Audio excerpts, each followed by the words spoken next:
Ďakujem. Ďakujem pekne ešte raz, že tu môžem byť, podeliť sa s vami so svojou skúsenosťou.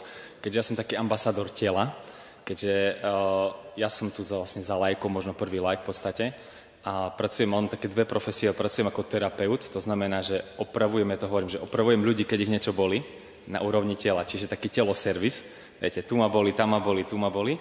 A potom vlastne ešte mám taký ten druhú profesnú časť, že vlastne tá integratívne sprevádzanie, to znamená že komplexný celostný prístup k zdraviu, lebo vieme veľakrát, že tá bolesť alebo problém zdravotný nejaký nie je len v tej danej oblasti, ale je multidimenzionálny. Napríklad aj psychosomatika, že takto príliš prežíva veci na úrovni psychiky, nemá to vyladené, má nejaké neuzdravené vzťahy, emócie a podobne, traumy a sa to somatizuje napríklad na bolesti tela, od trávenia až po bolesti, neviem, aké orgánov, hlavy, migrény a tak ďalej. A veľakrát to není na neurologa alebo na fyzioterapeuta, ale je to na zmenu životosprávy, alebo na odpustenie, na modlitbu s kňazom, alebo na stretnutie so psychologom. Viete, že to keby to prepájanie, a ja veľa spolupracujem aj s kňazmi, aj so psychologmi, aby vlastne ten človek vedel vlastne, z ktorej strany jednoducho treba ho možno viac sanovať alebo dávať dokopy. Čiže vlastne tá téma pre mňa ako Boh Otec, živiteľ ľudstva, má taký rozmer skôr integratívny, taký komplexný, keďže vieme, že Pán Boh sa o nás stará, samozrejme v úrovni pozemskej, či ten pozemský pokrm nám dáva, a takisto nám dáva aj ten duchovný rozmer. A ja sa budem snažiť ten prenik vám to je trošku poukázať a nebudeme sa baviť o tom, že či sú čučoriedky zdravé alebo mäsa není zdravé. To teraz nebude dnes téma, ale skôr ako keby to, čo ja vnímam, že chýba nám ako kresťanom. Ja niekoľko rokov už vlastne robím takúto misiu, to nazvime, v spolupráci s viacerými na tých projektoch vlastne integrálnych a seminároch pre mužov, že snažím sa vlastne hlavne kresťanov pozbudzovať, že aj to telo má hodnotu. Ja sa s tým často stretávam, že my ako kresťania, viete, to telo berieme ako niečo nedôležité, ako nepodstatné a potom trpíme na zbytočne veľa bolesti fyzickej, za ktorú veľakrát si sami môžeme. A veľa vecí je v našich rukách. A nie sme k tomu vychovaní možno od detstva, ani formovaní. Sme formovaní k tomu, aby sme sa možno modlili ráno, na obed, večer a poznáme všetky pravdy, viery a neviem čo, ale nepoznáme základné pravidla našho pohybového aparátu, toho chrámu, ktorý je vlastne nositeľ Ducha Svätého, tak ako predrečník o tom rozprával. A jednoducho my vieme, že Boh nás stvoril na svoj obraz, na svoje podobenstvo a preto má to telo nejakú hodnotu a vážnosť a zároveň by sme sa mali o ňo patrične starať. A jednoducho, viete, môžeme nájsť rôzne inšpirácie v Svetom písme od svätých až po katechizmus katolíckej cirkvi, že jednoducho ten pohyb má svoje miesto, alebo to telo má svoj význam. Ja vám poviem možno taký posledný príklad, keď pamätáte nového svätého otca, keď zvolili, potom taká tlačová správa vyšla, že on 2-3 roky posledné chodil pravidelne 2-3 krát do týždňa do fitness centra v Ríme a cvičil. Pretože chcel byť vzpriamený, že aby ho nebolo chrbát, aby ho neboli lopatky, bo tiež je len človek. Tiež on není Superman, že viete, sa pomodlí a Pán Boh mu všetko uzdraví. Jednoducho, to telo má nejaké pravidla. To asi, je tu niekto, koho niečo niekedy už bolelo? OK, tak som tu asi správne. A jednoducho, víte, že za veľa bolesti, tak ako kňazi hovoria, že za veľa krížov si môžeme sami, veľa trápenia, starosti, predrečník rozprával o tých veľa strachoch, že za koľko strach my sami si ich spôsobujeme. A takisto ja vidím na dennej báze, že koľko bolesti by nemuselo byť. A ja mám veľmi veľa pacientov, aj kňazov, reholné sestry alebo zasvetených a viete, oni tiež po čase, nejaké 40-ke, 50-ke prídu na to, že ty brďo, že ja mám aj telo. A jednoducho už neviem ani kľaknúť, lebo mi tak vyžaruje bolesť, lebo mám platničku herniovanú, že mi pukla platnička, lebo som sa dlhodobo zle stravoval, narastlo mi brucho, zlý stereotyp dýchania, zlý stereotyp pohybu, veľa sedím, málo sa hybem a to telo si vypýtalo svoju daň. Alebo mi trpnú ruky, mám stuhnutý krk, neviem otáčať v aute a tak ďalej. A viete, keď príde kňaz alebo nejaký reholník a ho to obmedzuje v normálnej službe bližnému, vtedy si uvedomí, aha, že jednoducho, a začne cvičiť. Viete, koľko reholníkov na Slovensku už cvičí, lebo jednoducho vedia, že dnešný životný štýl je už iný, ako bol niekedy. Viete, naše babky necvičili, lebo jednoducho pracovali, makali, cvičili na poli. Ale jednoducho my, žiaľ, musíme niečo robiť iné, lebo ten homo sedacus, ten sedavý spôsob života, ja to volám homo sedacus, jednoducho si presedíme veľakrát ten život, to zdravie, vysedíme si ho. A potom jednoducho tie bolesti nás sprevádzajú. Takže poďme sa možno nejaké inšpirácie pozrieť. Napríklad apoštol Pavol hovorí v svojom liste Korinťanom, prvom liste, v 6. kapitole, že všetko smiem, ale nie všetko osoží. Všetko smiem, ale ja sa nedám ničím zotročiť. Už tu napríklad by sme mohli stať hlbokú reflexiu teraz životosprávy. čo je to, čo mi vytvára neslobodu. Čoho sa neviem vzdať v širšom kontexte. Napríklad dachto má problém závislosť na cukre. Dachto na technológiách, niekto prosto potrebuje stále nejaké novinky počúvať, niekto kofeín, niekto prosto, neviem, futbalový zápas. Viete, každý máme nejakú svoju neresť a dachto to má na úrovni zmyslov, lebo jednoducho to dobre chutí, lebo to dobre vyzerá. A veľmi veľa ľudí poznám, ktorí sa chcú zbaviť nejakého zlozvyku a viete sami, že to nie je také jednoduché. Hej, chcem schudnúť, nejde mi to. Hej, dal som si predsavzatie, budem viac chodiť, neviem, urobím 30 repov každú hodinu, hocičo a veľakrát to nám nejde. Tu tak viete, duchovné nejaké máme predsavzatia a často padáme. A to je práve to Božie milosrdenstvo, že Pán Boh nám dáva tú šancu odznova, každý deň, niekoľkokrát môžem si povedať, ja chcem bojovať, ja sa chcem rozhodnúť, ja to chcem zmeniť. A teraz vlastne viete, čiže to zotročenie v tom tele môže byť rôzne a veľakrát aj tá história ukazuje cez tých svätých a pušných otcov a proste tých otcov cirkvi, že my všetko, čo sme možno ochutnali, fajné, chutné, išlo cez mysli do našho keby srdca, do našej mysle, sme si to zapamätali, že to takto chutí. A potom to môže odkláňať tá prehnaná ako keby zmyselnosť, tú pravdivú starostlivosť o to telo. A potom jednoducho, keď si predstavte, že to predrečník aj rozprával, že tam potom Pavol ďalej hovorí, že a neviete, že vaše telo je chrámom Ducha Svätého, ktorý je vo vás, ktorého máte od Boha a že nepatríte sebe. Draho ste boli kúpení, oslavujte teda Boha vo svojom tele. Teraz keď si predstavíte ten level, veľmi veľa o tom Elias veľa nebohy rozprával, vlastne on viete, ako lekár, exorcista, kňaz, rozprával o tom komplexnom prístupe, lebo videl kopec zranených ľudí na rôznych poschodiach, na telesnom, na duševnom a na duchovnom. Že to není väčšinou len jedno poschodie zranené a to sa prepája. Keďže tak, ako my sme cirkev všetci, bratia, sestry, a jednoducho, keď trpí jeden úd Krista, tak trpí celé telo, takisto, keď ja mám 12 sústav, ktoré sú zintegrované, je to organizmus zorganizovaný a ja linčujem alebo jednoducho preháňam to s jedlom, neviem, nespím, nehybem sa a tak ďalej, tak ovplyvňujem tie jednotlivé sústavy, tým pádom môj chrám chátra a potom sa to môže niekde prejaviť. A keď si predstavíte tú hodnotu, že v nás je každom Duch Svätý, hej, a jednoducho som chrámom, tak Elias veľa dokonca hovoril o tom, že každý kresťan by mal akoby až adorovať druhého bližného, keďže viem, že v tom druhom je chrám, že tam je Duch Svätý a jednoducho, že patričná úcta nielen k svojmu chrámu, pozemskému, hmotnému, ktorý to vlastne spája, ale k tomu druhému človeku. A teraz viete, to je tá otázka, že či vôbec taký postoj máme v hodnote seba, alebo je to tak niečo ako nejaká cudzia téma. A keď viete, máme oslavovať Boha vo svojom tele, teraz si predstavte, že keď hodujete a sa prepáčením prežierame, že či vtedy to je taká oslava Boha. Hej? Lebo Pán Boh, akože jasné, sú aj dobré veci, môžeme sa aj doprieť a tak ďalej, ale veľmi veľa ulietávame za mňa z mojej skúsenosti, že takéto labužníctvo, gurmánstvo, novinky, koľko pozornosti tým reláciám venujeme, receptom, novinkám, chutiam a tak ďalej. Pritom tá strava môže byť jednoduchá, môže byť prosto jednoducho komplexná a zároveň nemá akoby odvracať tú pozornosť od tých podstatných vecí.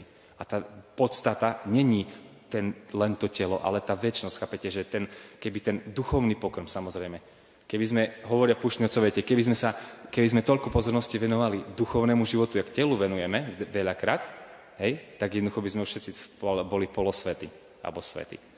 Hej, a neviem, pandémia, COVID napríklad, koľko sme o tom, hej, dennodenne počúvali, čítali a sa zamýšľali. Keď sme toľko duchovných vecí primali, tak už sme všetci pretransformovaní po úplne, že v inom leveli.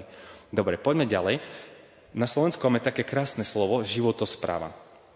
Hej? Čiže teraz v tom slove by sme si tiež mohli dať reflexiu. Život, spravovanie. Ako spravujem život? Hej, že nie teraz životospráva v zmysle eko, bio, neviem, jaké toto bio z farmy organické. To nejde o to. Ide o to, ako ty spravuješ svoj život. To si môžete dať otáznik za to, môžete sa nad tým zamyslieť.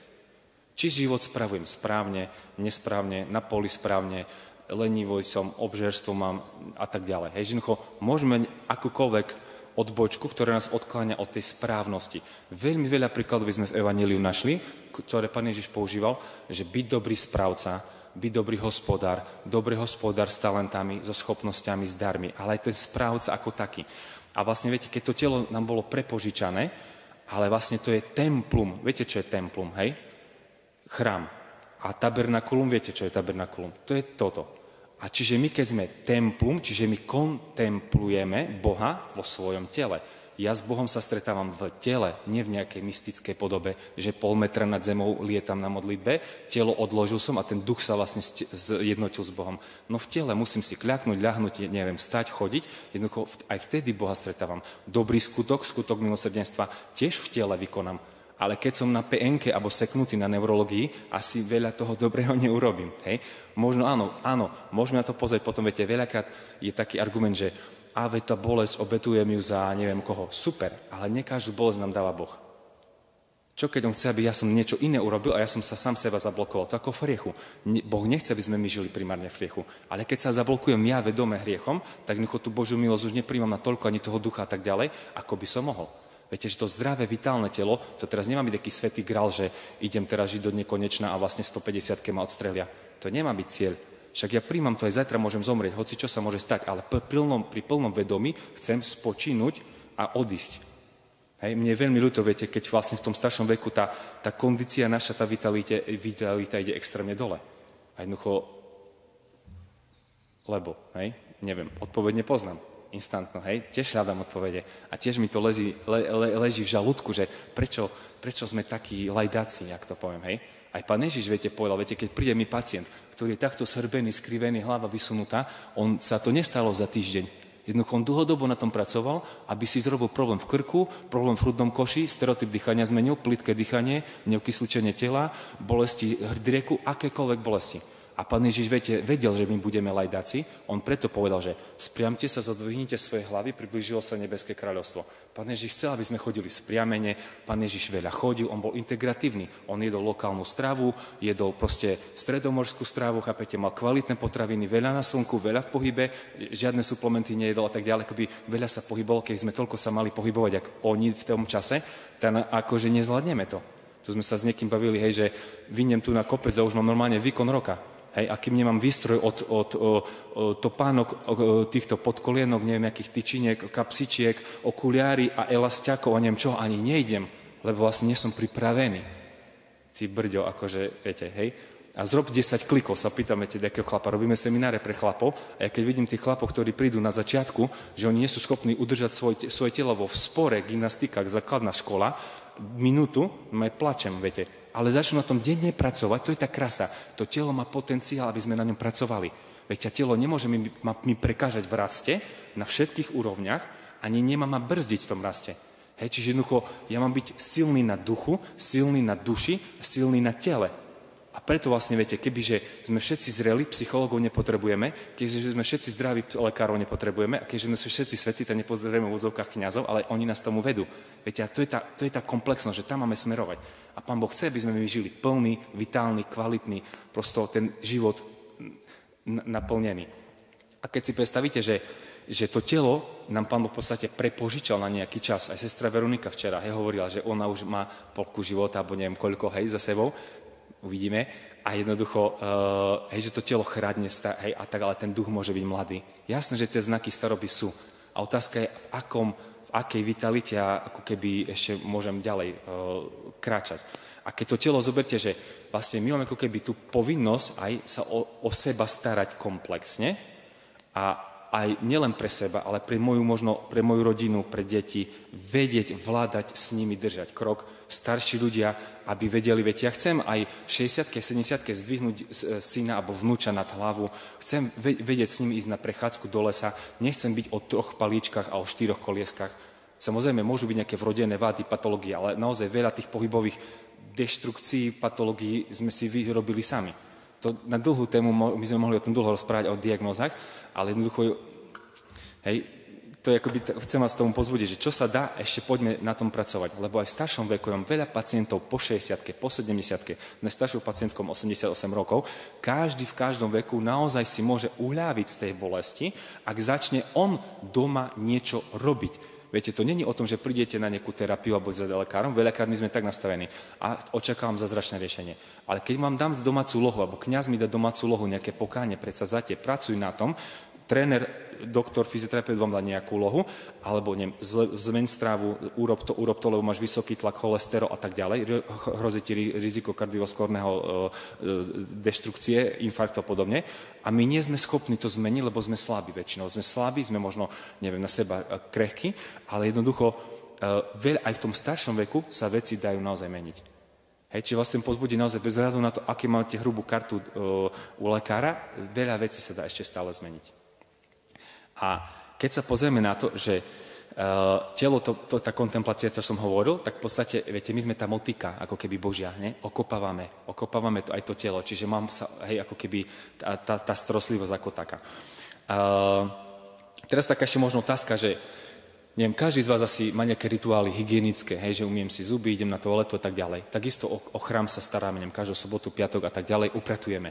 A teraz bola by možno otázka, ako upratuješ svoj telesný chrám? Ako sa staráš o svoj telesný chrám? V zmysle, viete, detox, nie detox, ale že my nie sme odpadkové koše, komunálny odpad, my by sme mali separovať.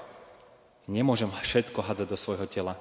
Hlava, nehlava, mekač, nemekač. Chápete, že keby teraz v kontexte toho, že a keď mám informáciu o tom, to je teológia, aj proste som kopec kňaz, mi sa o tom bavil aj so psychológmi, že keď už máš informáciu o tom, že to a to není zdravé a ty to zase ďalej vedome dávaš, tak to viete, tam za tým môže byť emočné jedenie, môže byť nejaká neradostná prázdnota vašej duše, nejaký skrytý hlad, ktorý vy zajedáte, že veľakrát viete to emočné jedenie, zajedanie po večeroch. Kto pozná také, že večer nálet na chladnicku? Hej, alebo na niečo, viete, poznáte to mnohí, hej, zajedanie, to je to emočné jedenie. OK, zrob to vedome, ale si to zanalýzuj, čo je za tým.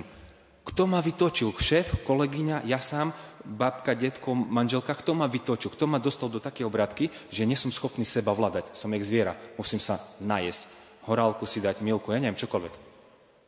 Viete, a toto v minulosti, bo tí púštni otcovia svetci hovorili, že rozmaznané telo je príbytok vášni a žiadostivosti. Každý jeden pred nami, ktorý dosiahol stupeň nejakej dokonalosti, mal pod kontrolou telo. Každý jeden. Tam začal. Pôst, hej, a tak ďalej. Viete, keď to boli hlavné veci, ktorými postili sa, čiže oni si vedeli odobrať tie chuťové, ako keby tie veci. Takže do toho vlastne pozbudím možno takú si zrobiť reflexiu, že čo dávam do tela a ako to telo detoxikujem, respektíve tú miernosť, hej? Či som mierny, nesom mierny a podobne. Ja nečítam prednášku, ktorá je tam v tom zborníku, ako to bolo povedané, ja som tam dal taký širší kontext, aby ste sa možno mohli potom aj pozbudiť, si to prečítať. Teraz sa snažím vás tak trošku možno aj ináč ešte pozbudiť a zamyslieť na touto tému ako takou. Tá miernosť, vlastne to aj včera otec biskup hovoril o tom, hej, o tej trpezlivosti a ďalších veciach, ale vlastne chcem pozbudiť tomu do tej akoby miernosti, naozaj sa stať takým miernym, vlastne budovať tú miernosť, tučnosť miernosti, aby jednoducho som si vedel odobrať to, čo není možno správne, zdravé. A zase aj v tom pohybe, že takto sa nám motivuje, idem veľa chodiť, idem veľa, neviem, športovať, tiež tá miernosť, že by to zase nebolo, viete, idem veľa športovať na úkor, neviem, rodiny, na úkor, hej, ďalších povinností. Že vedieť si to usporiadať, viete, taký ten denný poriadok, taká ora et labora, pomalý čas, rýchly čas, kairos, chronos, hej, že keby mať ten čas, kedy som aktívny, mať čas, kedy som v kľude. A to isté práti, hej, či to je práca, rodina si to vedie poukladať. Ale keď si chceš naplánovať, že sa idem prejsť na 30 minút, tak to si treba, viete, naplánovať. Keď si poviem, že idem niečo robiť pre svoje telo, nejaké cvičenie, aby som bol pevnejší, aby som mal tuhosť kosti lepšiu, tuhosť chrupaviek, lebo jednoducho na to by to tkanivo a kosť a fascia a sval bol pevný, potrebuje čo? Stimul. Ja keď nedám stimul tomu telu, mozog má informáciu, nepotrebujem to. Začne atrofia. Čím sme starší, tým máme vyššiu atrofickú schopnosť, čiže vlastne nám akoby, že chabne to telo. A proti tomu je len to, že ja začnem dať čo robiť s tým telom. Keď nezačnem silový stimul dávať do tela, v zahraničí sa už bežne v seniorskom veku, po 50-60 začínajú silové tréningy aplikovať, lebo už nepracujeme na poliach a podobne, aby tie kosti mali dobrú denzitu, vitalitu. Ale keď prídem v 80-ke, že mám osteoporózu a neviem akého stupňa a už mám atrotické zmeny na štruktúrach klbov, s tým už ani svätá voda vám nepomôže. Viete, to keby je už akože, OK, tak dožijem dajak. Na tabletkách, na neviem na čom. Hej, a bolesť od 0 do 10 je 9. Dobre, každý možno také dačo zažil. Kým je čas, prosím, tí, čo môžete, pracujte so svojím hmotným telom. Lebo v podstate tie prvky tela sú, viete, Bohom stvorené, hej, čiže od dusíka, horčíka, neviem čo všetkého. OK, poďme ešte ďalej sa pozrieť. V podstate aj ten pohyb, čo je? Viete, my sme v podstate zrodení pre pohyb. Keď od narodenia, ako ste sa vyvinuli všetci, čo tu sedíte? Pohybom. Keď nám nebranili rodičia v nejakom pohybe, nás nedali nejaké ohradky, tak nám Pán Boh nainštaloval software, aby ten hardware ovládal. To sú tie, viete, vývojové pozície. Každý sme si nimi prešli. Štvornožka, rytier, vzpriamenie, otočka, jedna noha, druhá noha, zrazu chodím. Takto v 10., 12., 14. mesiaci to je jedno, ale nikdy sa to stalo. Na celom svete všetci rovnako máme rovnaký vzorec, rovnakú CNS-ku, centrálny nervový systém. A teraz, viete, je otázka, že ako vyzerá dneska môj ten pohybový vzor. Lebo ten pohyb naozaj vyživuje tie bunky, tie kosti, tie tkaniva, tie fascie, tie spojivové tkaniva. Ja bez toho jednoducho to telo chradne. Ten pohyb je veľmi dôležitý. Naozaj vás prosím, aby ste aj silový stimul, aj aerobný kardio kvôli srdcu, či to bude plávanie, bicykla, podľa vašich možností, chôdza, základné elementárne veci, robte to. Nečakám od 60-tníka, že začne robiť kotrmelce, hej, alebo 3 salta dozadu. Normálne základná jednoduchá vec. Pohyb. Dobre? A tie signály tela, viete, veľakrát Pán Boh aj cez to telo nám môže komunikovať, že niečo robím zle. Lebo bolesť je informácia, že niečo ma asi niekde boli, tak asi nejaký stereotyp mám zlý. Keď mi nefunguje trávenie, tak asi buď niečo nekvalitné jem, alebo mi to vadí môjmu organizmu, mám nejakú imunitnú reakciu, alebo mám chronický zápal, lebo som prestimulovaný psychicky, emočne a mám chronický zápal tenkého čreva a mám syndrom draždivého čreva a gastro mi ukázalo, že to tam je, ale ja nie som schopný zmeniť ten input, nie som schopný ten vstup do úst zmeniť, aby ten výstup bol iný.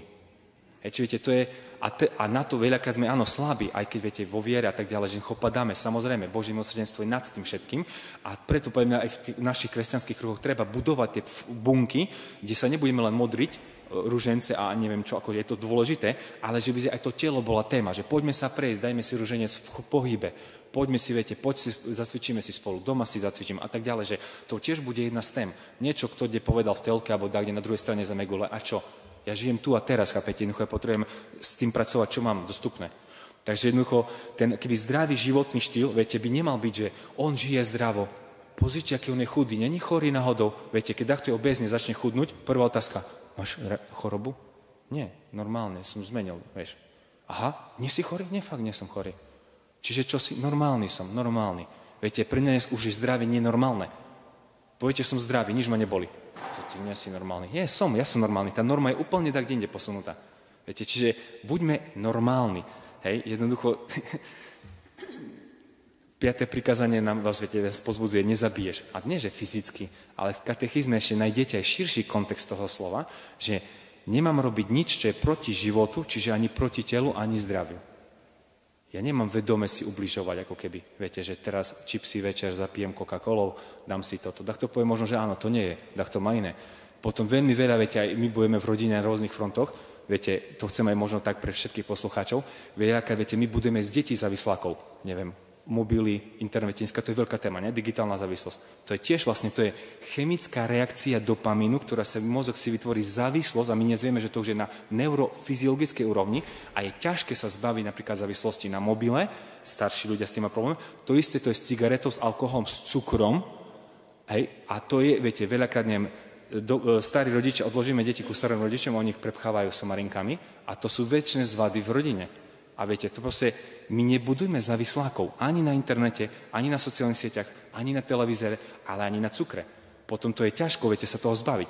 Lebo keď, viete, my všetci chceme, aby sme boli zdraví, vitálni a očakávame, neviem, že nebudeme klamať, nebudeme kradnúť, nebudeme zabíjať, nebudem spomínať meno Božie nadarmo a to vyžadujeme od detí, ale to, že si z neho zrobím závisláka v inej oblasti, to mi nevadí vlastne. Čiže pozbudzujem naozaj všetkých tých, ktorí máte dosah na túto oblasť, budujme zdravých, integrálnych aj tie deti, hej, tá budúcnosť, tak ďalšie generácie. Tak by som do toho vás pozbudil. A v tom vlastne, jak som spomínal, že v tom Svetom písme mnoho inšpirácií, keď ste si dali telo, vygooglite si katechizmus, katolícke cirkvi, extrémne veľa. Napríklad len niečo tu spomeniem, to je aj v tej prednáške, hej, že v katechizme je napísané, že telo je oporný bod spásy. Veríme v Boha, ktorý je stvoriteľ tela, včera o tom bola prednáška prvá, veríme v slovo, ktoré sa stalo telom, to bola tá druhá prednáška, sestra Veronika, aby vykúpilo telo, veríme vo vzkriesenie tela, ktorým sa završí stvorenie a vykúpenie tela. To telo je extrémne dôležité v tom celom kontexte našej spásy. Že to sa odohráva, tá spása naša, to vykúpenie, tá obroda, to obratenie, to všetko sa odohráva v tom tele. Áno, možno aj v tej oblasti tela nám treba všetkým prehodiť kurz, jak na lodi, metanojovať sa, zmeniť spôsob myslenia a začať tomu telu nejak sa patrične venovať. Ale napríklad, vieme, že áno, to je možno pozemská rovina a potom ešte tá duchovná rovina, že Pán Boh nás živí nielen pozemsky, ale duchovne. Hej, a vlastne mne sa najviac páči, mňa najviac ako za srdce chytá to, keď Pán Ježiš povedal, že kto je moje telo a pije moju krv, má večný život a ja ho skriesím v posledný deň.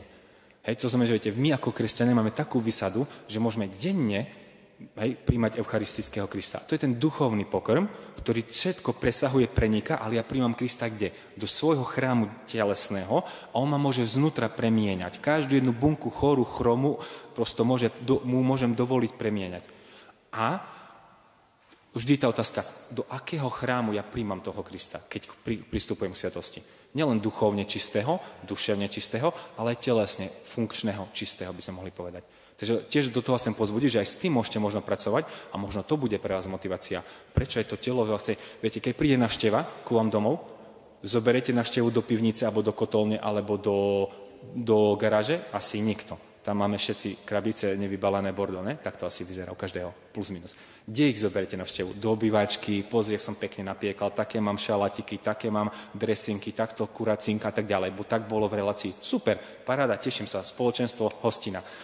Ale Pána Ježiša do jakého potom chrámu príjmam často?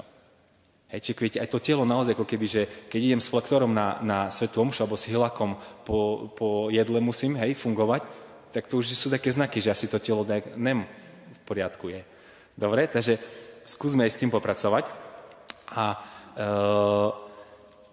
Čiže aj s tou večnosťou, ale zase, viete, ak by vlastne bolo to pozemské, že by to nebolo fakt tá priorita naša, hej, že by sme sa nezaháňali za tým, akoby čo je pominuteľné. Len ako keby len za tým. To nemá byť téma. Téma nemá byť telo hlavná. Hej? To je keby len prostriedok, súčasť toho našho života. A keď potom, ešte by som prešiel do ďalšieho možno takého povzbudenia, že dneska, viete, Pán Boh nám dovolil vlastne vstúpiť aj, alebo teda v medicíne, doktorom nám dal rozum, samozrejme, a poznanie tej funkcie tela. Vďaka medicíne dneska vlastne ten vek sa predlžuje, ale stále, viete, líder na trhu zdravia je čo? Čo je najčastejšia príčina úmrtia? Kardiovaskulárne choroby.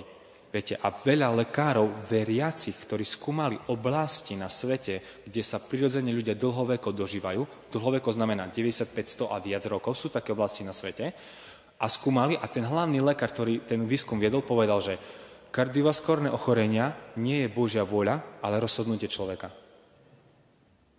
Hej, lebo jednoducho tam ľudia nezomierali na tieto naše civilizačné choroby, lebo žili inač. Na voľnom vzduchu, lokálna strava, nespracesované potraviny, hej, že v tých obaloch, keď si prečítate dakedy to, čo tam všetko tam dajú, to ani neviete prečítať, tie potraviny. Viete, jedia ľudia lokálne, sezónne, jednoduché potraviny, prvopotraviny, nespracované a tak ďalej. To je jeden z receptov, ako keby, hej. Že jednoducho vyradiť všetky balasty z našho života, tak ako duchovného, tak aj duševného a telesného, a to zdravie začne prichádzať. Hej, čiže to je tiež také možno povzbudenie, že vedome si možno neskracovať ten život. Áno, môžete zase potom veľa takých argumentov. Ja som poviem príklad, mal som takého pacienta, nemenovaného kňaza, viete, veľký bol. On, viete, aké mi dával citáty zo Svätého písma proti argumenty, že to telo nie a neviem čo, až kým nemal zdravotný problém, traviaci, a potom prišiel schudnúť a potom, že dobre, ideme meniť, hej? A začal, viete, tak, toto jedlo, proteíny, hento, tamto, toto, proste keby začal sa hýbať a potom, že tak ja som fakt to ináč vnímal. Hej, že on si to vedel obhájiť sám sebe pred sebou a takých veľa možno z nás aj ľudí je, že si obhájim to, čo ja vlastne robím nesprávne a som s tým spokojný vlastne, bo som si to obhájil pred sebou. A to budem ďalej robiť. Hej, že viete si, buďme na seba, poviem, prísny, laskavý, milosrdný a zároveň vyžadujme od seba. Tak ako predrečník, otec Jan rozprával, že lepšia verzia, aj ten Duch Svätý nás môže pretvárať, nám môže pomôcť ukázať, ktorá oblasť v mojom živote chroma, chora, s ktorou mám najviac pracovať, aby som sa oslobodil, neviem, od takých zlozvykov, chutí, zajedania a podobne. Alebo možno od lenivosti, hej, bo to viete, to je jeden z hlavných hriechov, hej, lenivosť, ktorá nám možno bráni v tom, aby som zdvihol zadok z toho kresla, jak on spomínal, a išiel, keď ešte vládzem. Môj brat, keď zomieral, mi povedal, že povedz všetkým, že kým môžu, nech sa hýbu. A koľko z nás ešte môže? A otáznik, hej? Lebo, neviem, vždy dačo. No a máme tu napríklad ešte také povzbudenie, že hej, ja veľmi prežívam napríklad aj to čo Pavol tiež v Rimanom hovoril, že lebo ako máme v jednom tele mnoho údov, ale všetky údy nekonajú tú istú činnosť, tak aj my mnohí sme jedno telo v Kristovi a jednotlivo sme si navzájom údmi. A tá náuka cirkvi je o tom, že keď teba boli na úrovni tela fyzického niečo, aj mňa sa to má dotýkať, to je ten spolucít, jak včera otec biskup to je to cítenie s tebou, ale ja ti chcem pomôcť, nielen ťa pohľadkať a cítiť s tebou, ale pomôcť ti, pozri, dá sa to ináč, poďme spolu, začneme spolu, začnem s tebou meniť aj stravovacie možno navyky, pohybové navyky, keď to je zmeniteľné, nájdeme spolu pomoc, budeme sa samozrejme modliť, budem obetovať za teba, ale poďme tu dať čo zmeniť. Hej, že vlastne viete, že to je že nás by malo bolieť to, že ten trpí a ja netrpím, že ako viem mu pomôcť. Hej? A čo je za tým príbehom toho človeka? Čo ho tam proste gňaví v tom jeho živote, že ho to boli? Hej? Jak som spomínal tých kňazov, sestry, naozaj nebudem menovať rehole, ale veľmi veľa z nich, viete, uvedomilo si a už celá rehoľa normálne rozcvičku má napríklad, viete, cvičia. Sa naučili nejaké cviky a si cvičia ráno, večer napríklad. To je paráda, lebo oni zistili, že však ja potrebujem v nejakom domove dôchodcov slúžiť, ja potrebujem spolu sestram starším slúžiť a tak ďalej a mám 50, 40 a tak ďalej a ma boli, lebo som seknutá, lebo mám herniu a mám, viete, a strpnutý krk a neviem čo všetko. A zrazu, že aha, cvičím, je to ako obrázne iba, dačo si pocvičím a dobre. A môžem viac slúžiť, viac pomáhať. Čiže viete, to je môj možno taký sen, ktorý sa možno nikdy nestane za môjho života, ale verím, že tá cirkev aj v tejto úrovni máme ako keby byť taká sexy cirkev, vitálna, zdravá, živá, viete, akoby tá, ktorá pohýňa aj ostatných. Že to nebude len také, že fakt, že pre tých tam chromých starých, ktorí tam chodia prosiť Boha o nejakú silu, ale že jednoducho my prosíme Boha, aby sme mali silu, áno, pomáhať ďalej. Aby sme boli schopní pomáhať.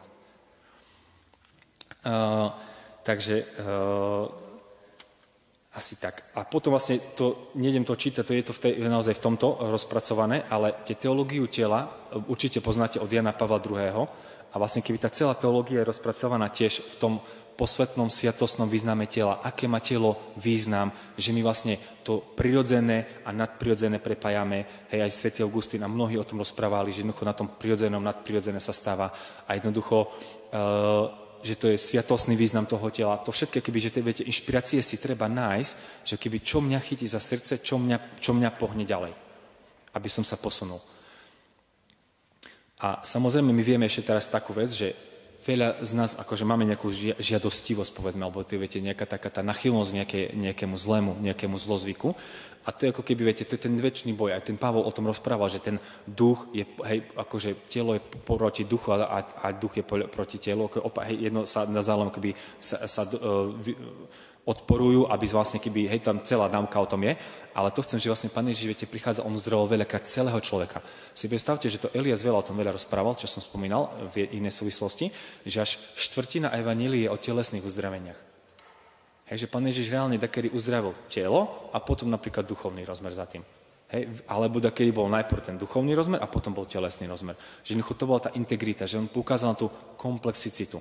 A Pán Ježiš tiež vedel aj oddychovať, tiež vedel odísť do ticha, do samoty, že čerpal aj duchovne, ale aj proste keby, viete, bol v službe, samozrejme s Pánom Ježišom sa nemôžem porovnávať. Ale ten život, keď uchopím ako dar a jednoducho, že chcem s ním pracovať, a to zdravie, keď som ho dostal, že nemám vrodenú vadu a ja ho mám ako dar zadaný a daný, aj včera to bolo povedané, že to milosrdenstvo je za dar, zároveň rovná sa záväzok.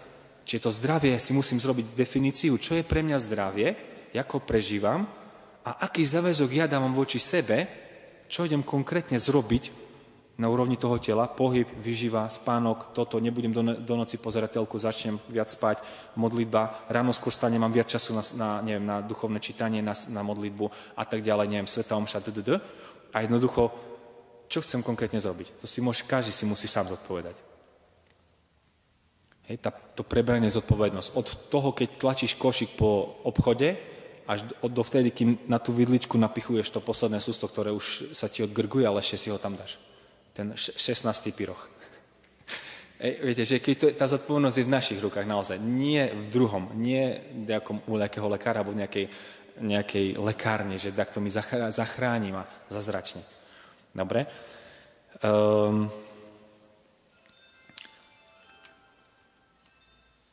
ešte by som chcel vlastne, keby takú vec, vlastne v tej teológii, čo som spomínal, takú možno ešte poukázať na jednu vec. Anselm Grun, poznáte možno, to je benediktínsky mních, on povedal taký, viete, teraz taký ten duchovno-telesný ešte rozmer, že jedným zo spôsobom oslavy ducha je zdravý a zrelý človek, ktorý síce zomiera, ale je zaodiatý novým životom z mŕtvych stania, aby sa život Ježiša prejavil na našom smrteľnom tele.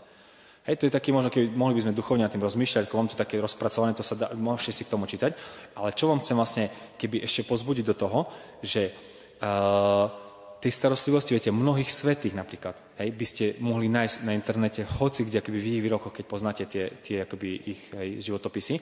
Ja napríklad, neviem, z Teresa Zavily som tam len nejaký vybral, hej, urob pre svoje telo niečo dobré, aby v ňom tvoja duša radosne prebývala.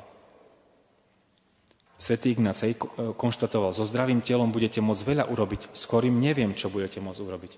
Hej, to je ako keby ten náš potenciál, ten poklad, ktorý je v nás skrytý, v tej sile, v tej vitalite. A jedným napríklad, taký možno, čo chcem možno tak vyzdvihnúť, to som veľmi rád o tom aj rozprávam, ale viete, my dnes vieme, že komfort je to, čo nás ničí. Hej, komfort, viete, keby to je už vlastne forma závislosti. Tak dobre aj predrečník hovoril, že taký ten komfort, som spokojnúčky so svojou vierou, s rodinou, s prácou, tak ďalej, všetko v poriadku, ale jednoducho je to až tak nebezpečné, že nám to ubližuje v zmysle, že sa neviem posunúť ďalej. A keď život je rast, hej, a ja mám každý deň rásť do lepšej verzie seba, tak príklad pôst, chcem na ňo akoby možno vás pozbudiť do pôstu, alebo respektíve každý môže mať iné oblasti pôst. Čo to znamená? Viete, že chcem ovládať tú svoju telesnosť.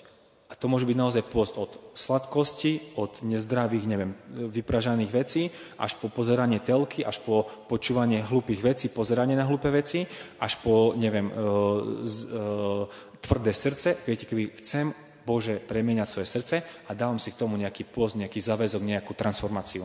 A ten pôst, viete, on je super nástroj na seba poznanie. Hej, veľakrát, viete, veľa ľudí napríklad teraz také na tej fyzickej rovine, že povedzme si, že neviem, idem si dať pôst a nevydrží to nikto. Hej? Lebo viete, bolí ma hlava, som nervózny, som podraždený, lebo mi klesol cukor, lebo môj metabolizmus nefunguje správne, moje orgány nefungujú správne, som zvyknutý v kuse zajedať raňajky, 10. obed, olovrant večera, 8-krát do dňa zajedať, v kuse dať čo fajné sladké, mňam, vôbec to neriešim a nie som schopný postiť. Ani o chlebe, o vode. Hej? Lebo jednoducho ten metabolizmus napríklad nefunguje. To už je znak toho, že dačo nefunguje správne. Hej? Lebo dá sa s tým pracovať. A viete, veľakrát vlastne my zistíme, že tie zlozvyky naše, alebo tá nachylnosť zajedať niečo, je v niekde. Hej? A to je taká ešte pekná, akoby taký pekný výrok toho Anselma Gruna, že to veľmi rád používam, lebo to je hlboká pravda, že v pôste objavujem svojho nepriateľa. Skúste si dať pôst a zistíte, že kde je ten hlavný nepriateľ. Dobrým jedlom a nápojom môžem včeličo potlačiť. Hej, to on pokračuje. No hlboko v srdci mi leží neradosná prázdnota, nemôže sa dostať von. V pôste sa stretávam so sebou samým, s nepriateľmi mojej duše, s tým, čo ma vnútorne spútava. To je, skúste naozaj, keby, že si povedať, že nebudem, neviem, to a to, tento nápoj mám rád. To je jedno, či to je pivo, víno, to je jedno, alebo nejaká konkrétna potreba. To nemusí byť, že bez jedla idem postiť, ale poviem si, to konkrétne nechcem. A ja zrazu zistím, že kurník šapač, ak som závislý na tom. Ja to potrebujem, lebo prečo? To sú naše tie zlozvyky, to sú naše tie stereotypy. Hej, lebo všetci v minulosti, viete, aj Pavol, hej, že vedel aj si žiť skromne, aj oplývať, aj všetko sa naučil, vlastne keby on tom rozprával, mať aj hojnosť, aj núdzu, to všetko, vlastne tá história sa opakuje.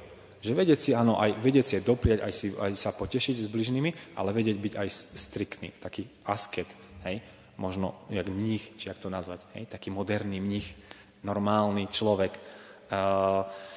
Takže aj ten duchovný rozmer, samozrejme, na tým nezabúdať. A do čoho ešte vlastne pozvať, že vlastne aj ten post naozaj od hocičoho má veľkú silu, vieme, že je duchovnú. Len jednu spomeniem, je to aj v tej brožúre, že svätý Atanás, on žil v 3. 4. storočí, pozbudzoval vtedy už kresťanov k pravidelnému postu. Oni vtedy to na fyzickej rovine, viete, si predstavte, oni vtedy mali obmedzené potraviny, obmedzené možnosti, aj tak ich pozbudzoval, že poďme sa postiť. My dnes máme trilión ponuky, tak my to akože ideme iba zúžiť, hej, ale chceme ako keby vyfiltrovať iba nejaké poviem, základné potraviny a potom, keď sa nám podarí, môžeme ešte na tej vode fungovať prirodzene. Ale On hovoril, že pozri na to, čo spôsobí pôst. Uzdravuje choroby. Celú hodinu by sa mohlo rozprávať fyziológiu toho, čo sa deje na úrovni pôstu, na úrovni buniek, orgánov, metabolizmu, hormónov, ako dneska sa v medicíne používa pôst v zahraničí ako regeneračný uzdravujúci mechanizmus. Potom uzdravuje, očisťuje organizmus. Áno, vieme aj na bunkovej úrovni to dneska vysvetliť. Hej? A oni vtedy nemali v 3. storočí také poznatky a používali to, hej? Aby skrotili toho ducha, tie vášne, tie zmysly, tie chute. Odháňa zlých duchov. Vieme, že to je veľmi silný nástroj proti zlým nepriateľom, ktorý proste je na dennej báze, aj ten súboj veľakrát. A to Panna Mária k tomu pozbudzuje a podobne. Odstrašuje zvratené myšlienky, dodáva mysli väčšiu jasnosť, očisťuje srdce, posvedzuje telo, napokon človeka privádza pred Boží trón. Veľkou silou je post a vedie k veľkým úspechom. Čiže keď viete, že naozaj ten post môže byť ten prostriedok na seba poznanie sa.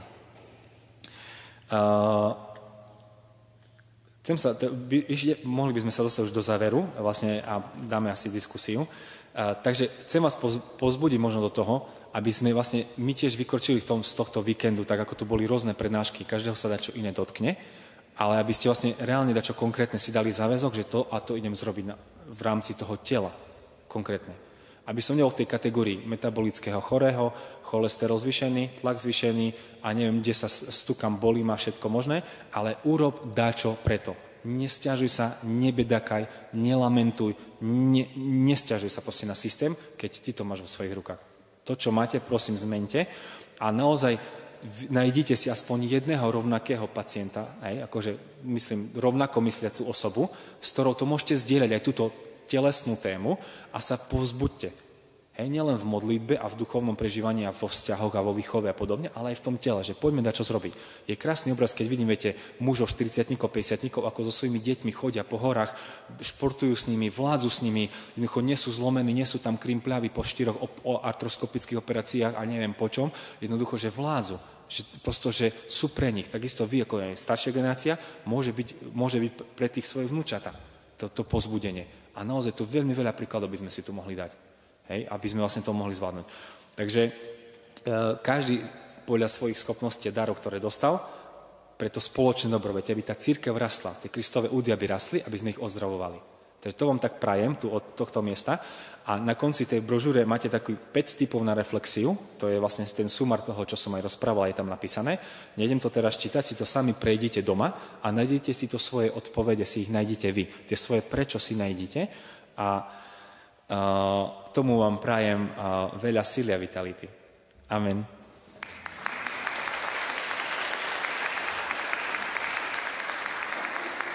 No, tak potom, čo sme sa povystierali v tých hlaviciach, chceme poďakovať veľmi, veľmi pekne a použijem druhýkrát počas toho kongresu slovíčko za výživnú prednášku, lebo včera sme mali výživnú duchovne, teraz tak troška výživnú aj telesne.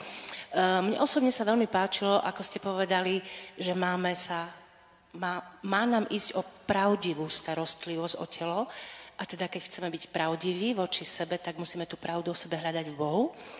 A aj pre mňa to bolo také prekvapujúce, na koľkých miestach aj vo Svetom písme a u cirkevných otcov, u púštnych otcov nájdeme zmienku o telo, že myslím si, že to bolo pre nás všetkých veľmi prekvapujúce a inšpiratívne zaujímať sa aj o túto oblasť. Takže otváram diskusiu a myslím si, že bude tých otázok veľmi veľa.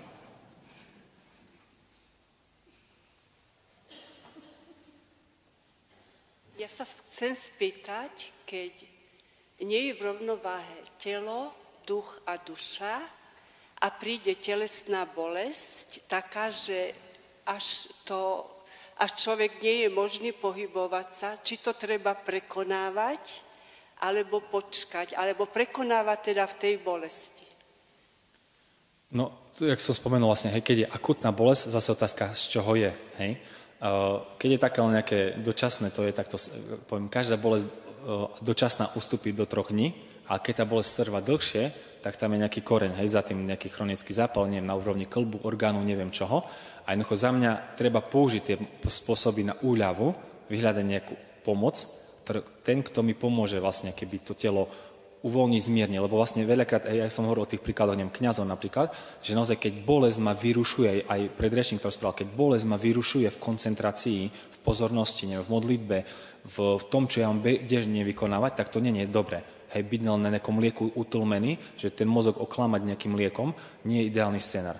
Naozaj tých spôsobov je veľa, hej, v rámci to zase záleží, od akej bolesti by sme sa bavili, ale dá sa naozaj, poviem tak, s väčšinou bolesti sa dá fyziologicky, prirodzene sa im dá pomôcť. Cvikom, manuálnou terapiou, nejakým manévrom, nejakou proste terapeutickou zložkou. Ja to väčšinou vlastne potrebuje človek nejakého proste terapeuta, ktorý mu s tým vie pomôcť. Stačí. Ďakujeme. Ja by som sa chcela opýtať, dnes je veľmi veľa autoimunitných ochorení, takých tých zápalových. A ako ste hovorili, že zápal je také možno preťaženie vnútorné, že ako to vnímate? Že či to je také, že nechám na seba veľa padať, alebo tí ľudia nechajú na seba veľa padať, alebo nemyslia na seba, nemajú rozvoj nejakého duchovného života, že ako toto vnímate? No to je integratívna otázka v podstate, hej? Lebo naozaj ten zápal, moja skúsenosť, že veľa mám aj klientov konzultácie, že niekto má symptómy metabolické alebo proste orgány, dysfunkcia nejakej sústavy, neviem, exémy, brain fog, ako keby to hlava mu nepracuje, koncentrácia, slabosť, trávenie, stolica a podobne. A napríklad prešiel všetky možné vyšetrenia a nie nič, všetko je negatívne. Čiže to znamená, že čo? Že asi v tom tele není primárny problém a ten spúšťač môže byť naozaj prestimulované psychika, duša, vzťahy, trauma, emočná, neviem, nejaké zranenie, niečo, čo sa mu vyplavuje opakovane, alebo to do kolečka rieši, nemá to zahojené uzdravené, napríklad nemá to premodlené, nemá nejakú modlitbu a tak ďalej, tak on môže aj za psychologom chodiť, ale ten psycholog mudrý, kresťanský ho pošle za kňazom napríklad. Hej. A mne sa to veľakrát stáva, že je rozdiel, či je psychosomatický problém, že preťažená psychika sa somatizuje, alebo je opačne, čo sa dneska často stáva, že je somatopsychický problém. Že mám vyčerpané telo, to telo hmotné, nespím, nejem, nekvalitne, malo sa hýbem a podobne. A na to zareaguje psychika, lebo nemá napríklad kvalitné substráty, na to by mi fungovali tie neurovzruchy, synaptické a podobne. A jednoducho mne sa vyčerpá psychika, ma vypne. A potom ma dávajú rok dokopy z takého vypnutia od psychologov, psychiatrov, liekov a podobne. To je, viete, dneska to je akoby každý tretí človek. Čiže není tam instantná odpoveď za mňa, ale keby to zrkadlo pozriem na ten svoj život z kopca, alebo si dám odborníkom na to pozrieť, že v ktorej oblasti mám tu ako keby úzke miesto a to úzke miesto potrebujem sanovať. Kým tá prevencia je možná. Keď už príde sanácia, to trvá násobne dlhšie. Aj chronický zápal, to sa nedá len tak, že nejakým liekom alebo niečím potlačiť. To je dlhší proces, ale komu treba, viete, duchovné cvičenia dvojtýždňové a mu to pomôže a nejakú obyčajnú stravu jednoduchú a v podstate nejaký základný pohyb, hlbšie dýchanie, modlitba, spev, tanec a sa dá do pokoja nervový systém, lebo ten autonómny nervový systém riadi tie orgány a tie chronické zápalové procesy. Čiže je to komplexnejšia otázka, ale za mňa ako keby možno si dať nasvietiť na ten svoj život, že kde je ten problém. Ďakujeme veľmi pekne.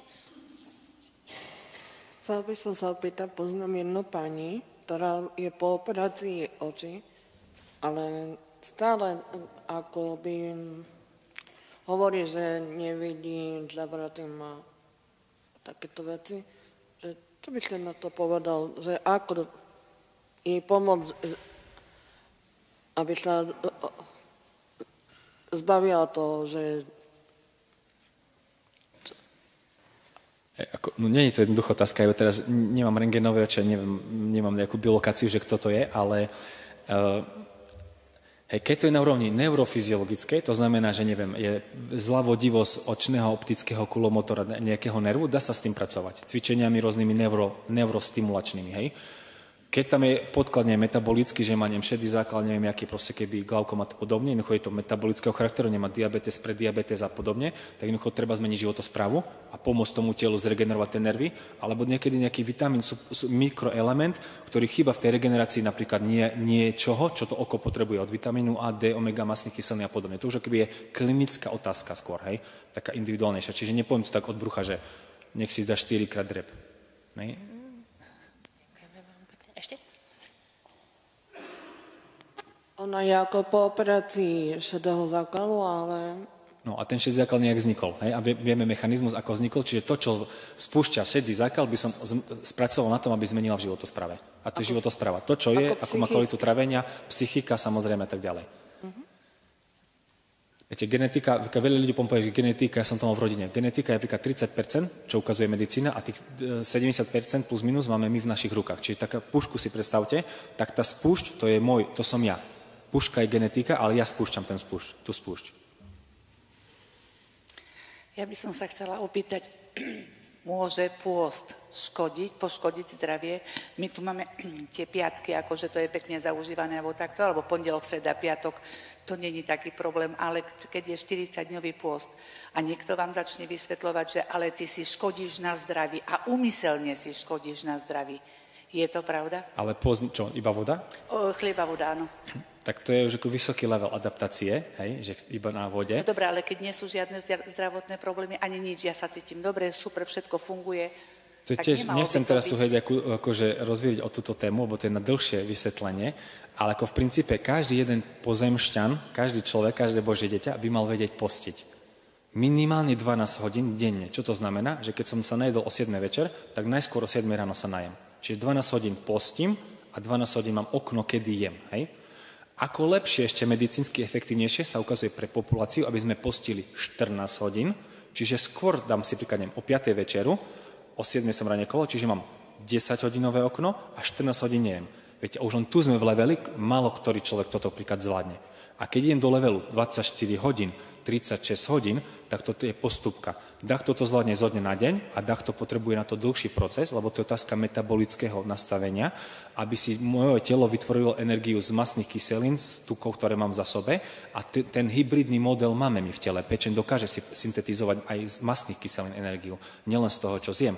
Ale pri tom dlhšom poste tam už ako keby, sú tam aj nejaké, poviem, červené vlajky, že kedy nie, hej, a to je na dlhšie vysvetlenie, hej, za mňa. Ale v princípe raz za čas možno to není zlé, ale potom sa môžeme baviť na úrovni svalov, že nakoľko potom tie svalové bielkoviny a vlákna zanikajú, lebo telo si ich začne tiež používať ako zdroj energie. Čiže keď to má vo finále oslabiť na úrovni muskuloskeletálnej, čiže vlastne ochabne mi to telo trošku, budem slabší, vitalnejší, menšiu vitalitu, není to asi ideálne a tiež nie pre každého. Ja som skôr fanúšik každodenného, príklad čiastočného postu, že nejaké okno jem a potom nejem, a potom príklad raz za týždeň si dá 24, neviem, od obeda do obeda, hej, to je super uzdravujúce metabolických orgánov a podobne, alebo vyšší level 36 hodín, to je populačne zvládnutelné. Hej, to zase by sme sa mohli veľa o fyziológii baviť, aj bezpečné. Ale už také tie dlhšie je dobre buď pod sprevádzaním, alebo pod ako keby nejakým odbornou touto, hej, akože kontrolou. No, dobre, ešte sú nejaké otázky?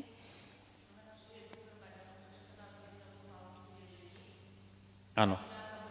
12 je minimum, to by mali všetci zvládnuť. Aj deti.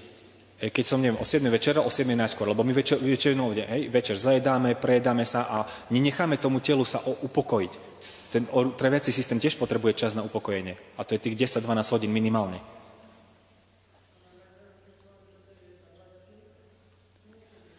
No to už zase, hej, berem tabletky, tak na to sú iné finty, hej, zase. A už treba si počúvať lekára, čo naordinuje. Hej, klinické otázky.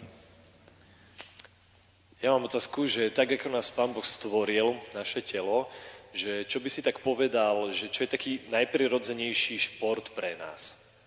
Tak v podstate to, čo sme robili od toho roka života, hej, najzákladnejšia vec je akože biomechanicky, čiže chôdza, hej, spriamená, mobilná a podobne. Čiže príklad rýchla chôdza, pomalá chôdza, do kopca chôdza, akákoľvek chôdza, beh už je príklad nad stavbou, bo nie už každý sa môže príklad, hej, nie každý môže behať, plávanie a tak ďalej, to sú už nejaké ďalšie naučené vzorce, ale chôdza je číslo 1 a potom v rámci, poviem, toho pohybu tela, tak nejaký silový stimul, ja neviem, tak ako naši predkovia, príťahy, tlaky, zdvíhanie bremien, nosenie bremien, to sú všetko také tie silové, nazvime, stimuly. To môže byť s vedrami z pšenice, alebo s kettlebellmi z moderne, alebo s činkami, čiže keby za mňa taká integrita, že keď za mňa chôdza je dostatočný stimul, silný, keď robím svižnú dynamickú chôdzu na všetky tkaníva, na všetky štruktúry chrbticu a podobne, a k tomu ale nevyhnutne, aby nejaký silový stimul bol.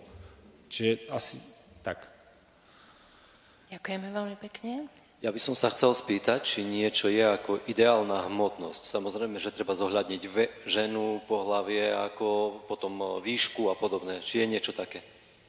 Nemám o tom informáciu, že by takéto niečo bolo. Hej, samozrejme, každý sme nejaký individuálny chromatotyp, somatotyp a podobne, takže tak by som sa cítil komfortne, vitálne. Akože sú možno tabuľky to, že muž od do, napríklad percento tuku na tele je ako keby dôstojné a správne, hej, že adekvátny počet. Keď už mám ponad to, hej, profi športovci majú mimo normu, hej, spodnú normu, napríklad percento tuku na tele, konštrukcia. Bo ja môžem byť chudý, ale môžem mať veľa tuku. Hej, a takto jednoducho, hej, nemusím byť vizuálne obezný, ale môžem byť obezný, že mám veľa viscerálneho tuku okolo orgánov a mám veľa ako keby všade na tele. A tá tabuľka ako keby je nejaká. Ženy môžu mať viac percent tuku ako muž na tele, lebo hormonálny profil ináč funguje. Žena, ktorá je profi športovkyňa, napríklad nemá menštruačný cyklus a podobne, lebo jednoducho tie hormóny sú rozladené, lebo ten tuk potrebuje. Ale veľakrát, keď máme človeka, ktorý viete, je nejaký väčší obezný a on sa chce dostať na nejakú váhu. A prvá moja otázka je, koľko si mal kil, keď si mal 18 rokov? Hej, keď takto má teraz 120 a mal 60, keď mal 18, tak tam je reálny genetický potenciál sa vrátiť. Ale keď som mal 90 a mám 110, tak ja nepreskočím ako keby genetiku, hej, dakedy. Ale to zase, viete, to je najhlbšie hľadanie, hej, že, ale ideálne ako nejaký, že 72 kg a 178 výška.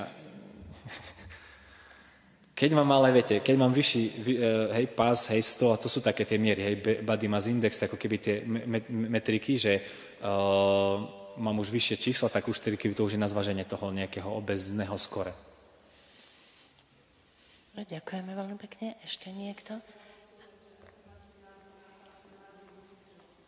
Mám čas ísť na prechádzku vonku, že stacionárny bicykel v byte. Ako urobil by som všetko preto, že by som išiel von, hej, že aj keby na 20 minút, má to zmysel, hej, že napríklad že aj od domu, hej, keď vychodím, lebo ide o to zase, aký mám stereotyp práce.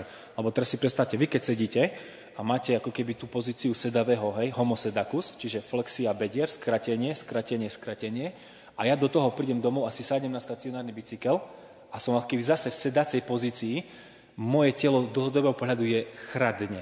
Lebo my sme stvorení Bohom tak, že by sme boli spriamení aj, a že by tá mobilita hrudníka bola adekvátna a že by to bedro zažilo aj otvorenie. To znamená, že to je pri chôdzi napríklad, hej? Čiže to bedro, chrbtica potrebuje túto mechaniku. Takže bicykel len simuluje zase nejaký sedavý štýl. Lepšie si zaplávať, ale to je možno náročnejšie na čas, tak keď nemám ten čas, tak radšej aj 20 minút chôdzi je lepšie ako sedieť na bicykli. Super, dobre. Ešte niekto? Tak, že či aj od liekov sa priberá. Môže, jasné, môžeme aj lieky nezažujúce účinky, hej, čiže akože, hej, to je už individuálne. To už sú také, hej. Dobre, ak nie, tak ak dovolíte mňa, ja by som teda uzatvorila tento vstup. Ja som tam našla takýto citát, že žiť čnosti a nie zbytočnosti, tak skúsme napríklad začať tým, keď odídeme odtiaľ, možno tak začať tou čnosťou miernosti a to obyčajnou chôdzou. Možno taký ten začiatok. A potom to nejakým spôsobom rozvíjať. Ďakujeme veľmi pekne ešte raz. Myslím si, že to bolo veľmi, veľmi pekné.